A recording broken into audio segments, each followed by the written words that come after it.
अगर आपके हाथ में पैसा है, धन दौलत है, अच्छे तरह की सियासत है, सियासी पकड़ है, तो आप क्या कर सकते हैं?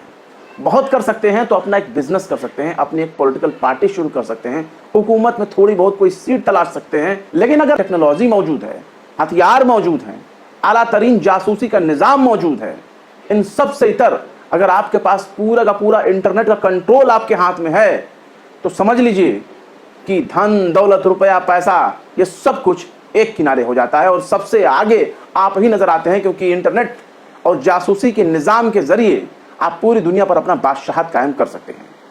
इजरायली लॉबी ने अब तक पूरी दुनिया में इसी तरह से, इसी तर्ज पर अपनी बादशाहत को कायम किया हुआ है, क्योंकि इजराइल की ज़ायनिस्ट लॉबी सबसे अमीर लॉबी मानी जाती है और उनके पास पैसा भी है, धन दौलत भी है, हथियार भी है, सियासत भी है और आला तरीन जासूसी का नेटवर्क भी मौजूद है। लेकिन इन सब से इतर इनके पास है टेक्नोलॉजी, और उस टेक्नोलॉजी का नाम है इंटरनेट, उस तकनीक का नाम है सोशल मीडिया, उस तकनीक का नाम है मेटा, उस तकनीक का नाम है व्हाट्सएप, उस तकनीक का नाम है फेसबुक, उस तकनीक का नाम है इंस्टाग्राम। और तुर्की की रजब तैयब एर्दोगान ने इंस्टाग्राम के सीने में पहला खंजर घोंप दिया है और इंस्टाग्राम को तुर्की में बैन कर दिया है। जी हाँ दोस्तों, हमास के सीनियर लीडर इस्माइल हानिया के असैसिनेट के बाद, उनके कत्ल के बाद जिस तरीके से पूरी दुनिया में इजरायली लॉबी के खिलाफ एक गुस्सा देखने को मिला, उसको कंट्रोल करने के लिए ज़ायनिस्टों ने बहुत बड़ा चाल चला और इजरायली लॉबी ने यह काम करना शुरू कर दिया कि जो भी पोस्ट इस्माइल हानिया से जुड़े हुए थे, जो भी उनके गम में शरीक हो रहे हैं लोग, ताज़ियत पेश कर रहे थे, जो भी उनकी हलाकत पर, जो भी उनके शहादत पर शदीद गम का इजहार कर रहे थे, उनकी पोस्ट को इंस्टाग्राम डिलीट कर देता था, हटा दे रहा था। जिसके बाद सबसे पहला एक्शन लेना शुरू कर दिया है तुर्की ने, और तुर्की ने बिना कुछ कहे, बिना कुछ सुने, सीधे तौर पर इंस्टाग्राम को ही बैन कर दिया। इसके बाद अब इस बात की कयास आराइयां तेज हो गई हैं कि सिर्फ इंस्टाग्राम पर एक्शन लेकर क्या इजराइल का बहुत बड़ा नुकसान हो गया? जी हाँ दोस्तों, इजराइल का नुकसान तो हुआ है, क्योंकि पूरी दुनिया में जो सोशल मीडिया नेटवर्क्स है या जो भी एंड्रॉयड ऐप्स है, जो भी एप्पल के ऐप्स हैं, इन सब पर कहीं ना कहीं से गाहे बगाहे या डायरेक्ट या इनडायरेक्ट ज़ायनिस्ट लॉबी कंट्रोल करती है। और ज़ायनिस्ट लॉबी के पास आपके फ़ोन में मौजूद तमाम इंफॉर्मेशन मौजूद है कि आप क्या करते हैं, क्या सोचते हैं, क्या आप करने वाले हैं। इन सब की पूरी जानकारी इजरायली लॉबी के पास पहुंच जाती है। किसके ज़रिए? इंटरनेट के ज़रिए। आपको क्या खाना है, आप क्या खाते हैं, क्या पसंद आपकी है, क्या नापसंद है, आप क्या देखना चाहते हैं, क्या सोचना चाहते हैं, इन सब को कंट्रोल करने वाला यही इंटरनेट है। और इंटरनेट के जरिए अमेरिका, इजराइल पूरी दुनिया को कंट्रोल कर रहे हैं। अभी हाल ही में ईरान की राजधानी तेहरान में हमास के सीनियर लीडर इस्माइल हानिया का जिस तरह से कत्ल किया गया, उसके बाद यह भी कयास लगाया जाने लगा कि आखिर उनकी इंफॉर्मेशन इजराइल या फिर दुश्मन ममालिक के पास कैसे पहुंची।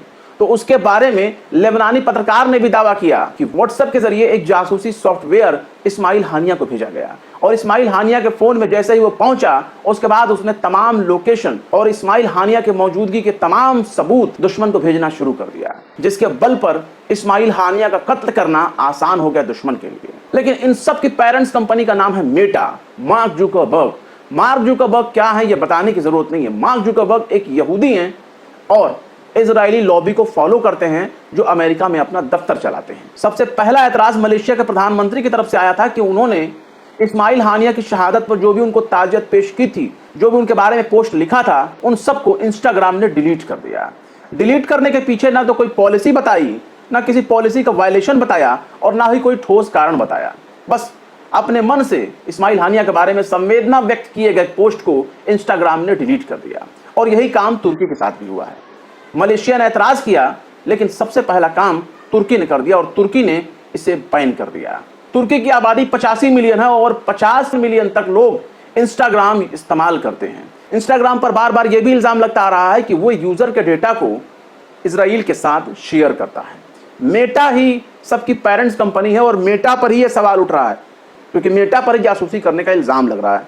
मेटा के पास फेसबुक है, मेटा के पास व्हाट्सएप है और मेटा के पास इंस्टाग्राम है। इजराइल पर 7 अक्टूबर को हमास के हमले के बाद से ही इस तरह की कई घटनाएं देखी जा रही हैं कि मेटा का प्लेटफॉर्म, चाहे वो इंस्टाग्राम हो या फिर फेसबुक, इनके जरिए फलस्तीन के समर्थन में किए जाने वाले पोस्ट को हटाया जा रहा है। डिमोनेटाइज किया जाता है, अकाउंट को सस्पेंड कर दिया जाता है, डिलीट कर दिया जाता है, और इस तरह की कार्रवाइयों में लगातार इजाफा देखने को मिल रहा है। इसे ही कहते हैं कि अगर आपके हाथ में पावर है तो आप सब कुछ कर सकते हैं, अपनी बादशाहत चला सकते हैं। और मेटा पूरी दुनिया में इंटरनेट के दम पर, सोशल मीडिया साइट्स के दम पर, यूजर्स के डेटा के दम पर सब कुछ कर रहा है, जासूसी भी कर रहा है और अपने मन मुताबिक दुनिया की सोच को बदल रहा है, निजाम को बदल रहा है। मेटा किस तरीके से इजराइल के लिए, अमेरिका के लिए जासूसी कर रहा है, इसका अंदाजा आप इसी बात से लगा सकते हैं कि इसी साल अप्रैल महीने में ही एक ये भी खबर सुनने में आई कि मेटा कंपनी अपने यूजर के डेटा को इजराइल को सौंप रही है ताकि वो फलस्तीनियों पर एक्शन ले सकें।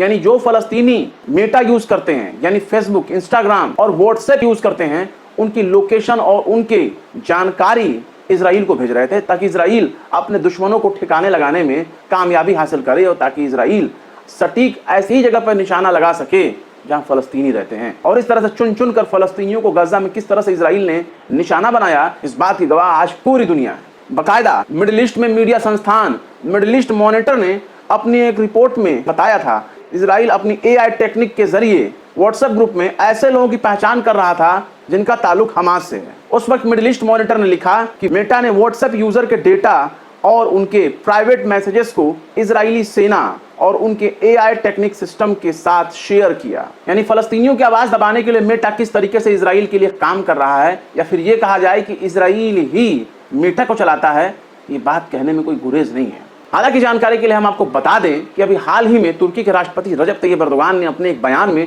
कहा था कि जिस तरह से हम लीबिया में एंटर किए थे, जिस तरीके से हमने अजरबैजान में दाखिल होकर आर्मेनिया के खिलाफ जंग छेड़ा, मिलिट्री ऑपरेशन चलाया, ठीक उसी तरीके से हम इजराइल में भी दाखिल हो सकते हैं, वहां भी अपना मिलिट्री ऑपरेशन चला सकते हैं। इसके बाद से ही अंदाजा लगाया जा रहा था कि तुर्की सीधे तौर पर जंग की धमकी दे रहा है। लेकिन जिस तरीके से इंस्टाग्राम को उसने बैन किया, इससे साफ तौर पर यह समझ में आ रहा है कि पहले वो इजराइल और इजराइल से जुड़ी कंपनियों के जासूसी के नेटवर्क को तोड़ना चाहता है ताकि उसके अपने देश की खुफिया जानकारी बाहर ना जाए, और शायद इसी बहाने मलेशिया में भी इंस्टाग्राम के खिलाफ बड़ी कार्रवाई की जा सकती है। और जिस तरीके से मेटा के इस इंस्टाग्राम पर तुर्की ने बैन किया है, आने वाले वक्त में यह भी हो सकता है कि पूरी मेटा कंपनी को ही बैन न कर दिया जाए, जिसमें इंस्टाग्राम के अलावा फेसबुक भी है और व्हाट्सएप भी है, क्योंकि पल पल की सारी जानकारी, सारी घटनाएं इजराइल तक पहुंच रही होती हैं। इजराइल के पास एक ऐसा सॉफ्टवेयर मौजूद है जो हुकूमतों को भेजता है, और इजराइल अगर चाहे तो उस स्पाईवेयर सॉफ्टवेयर पेगासस के जरिए किसी भी देश में किसी भी हैंडसेट में एक मैसेज भेजकर उसके पूरे मोबाइल फोन सिस्टम को हैक कर सकता है, उसके पूरे सिस्टम को हैक कर सकता है, और यहां तक कि उसके फोन की बातचीत, उसके फोन में मौजूद तमाम जानकारियां, चाहे वीडियो हो, चाहे फोटोग्राफ्स हो, चाहे कोई डॉक्यूमेंट हो, सब कुछ ले सकता है, सब कुछ चेंज भी कर सकता है और पूरे फोन को कंट्रोल भी कर सकता है। आप कहां जा रहे हैं, कहां आ रहे हैं, आपके कैमरे को भी वो कंट्रोल कर रहा होता है, आपको पता नहीं चल रहा होता, लेकिन कैमरा चालू होता है और वो सारी जानकारियां भेज रहा होता है इजराइल को, अपने मालिक को भेज रहा होता है इजराइल को। तो सोचिए इजराइल ने इस्माइल हानिया को किस तरीके से मारा होगा। जासूसी के निज़ाम जिसके पास मौजूद है, जिसके पास टेक्नोलॉजी के तौर पर इंटरनेट मौजूद है, वो कुछ भी कर सकता है, और यही साबित कर कर इस वक्त मेटा ने, इजराइल ने और अमेरिका ने दिखा दिया है। फिलहाल क्या कहेंगे इंस्टाग्राम पर तुर्की के जरिए लगाए गए बैन के बारे में, कमेंट बॉक्स में जरूर बताएं। फिर मिलते हैं किसी और वीडियो में एक नई खबर के साथ। शम्स तबरेज को दीजिए इजाजत। जय हिंद। अगर अभी तक आपने हमारे चैनल टाइम्स मेल को सब्सक्राइब नहीं किया है तो जल्दी से सब्सक्राइब कर दें और बेल आइकन भी प्रेस कर दें।